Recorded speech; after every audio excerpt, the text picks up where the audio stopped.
here and here, I would like you to practice what you would like to do for the floor, the sand on the ocean floor.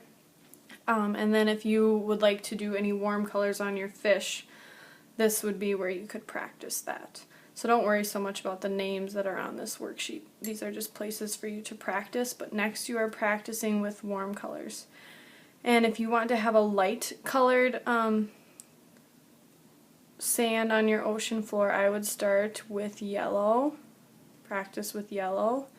And then if you want it to be a really bright colored sand, it would be like a yellow and an orange. But if you want it to be a little bit more realistic looking, you might add in more brown. Okay, so I started with yellow. I'm just going to fill in this other box over here with yellow for practicing, since I already have yellow on my brush. That also gives these points some time to dry. The more time you give your paint to dry, the less it's going to mix like it did up here. If you let it dry, then it won't, the water won't mix together right away. Then you're letting it mix more with your eyes. So now that I've done my yellow, I'm going to add some orange with my yellow, filling in kind of any spots that I have not already. And you could use either orange to do this, that's kind of your choice.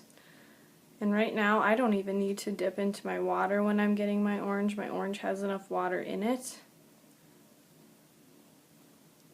When you're doing pointillism, you don't want too much water on your brush because then it won't, the brush won't make such a point. It will kind of expand, and you can see that some of my brush strokes are kind of doing that, but that's okay.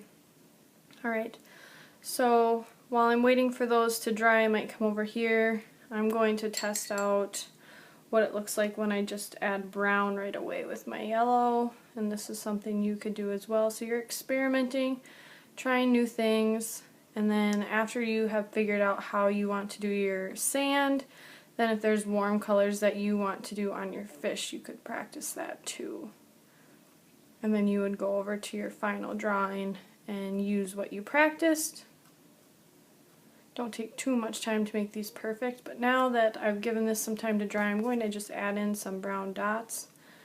And then you can kind of just decide how dark you want your sand to be. My dots haven't dried yet, so it's kind of spreading into the other colors. So again, if you don't want them to spread right away, let them dry a little bit first. Alright, so now I'm going to go over to my fish.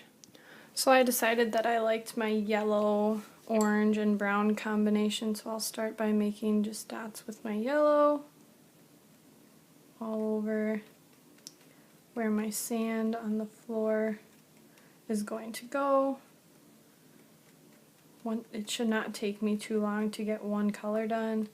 And make sure that you're getting close to the black outlines that you have drawn. If you're not getting really close to those, it's not going to look quite as realistic. You do want to make sure you get up close to anything else that you have made.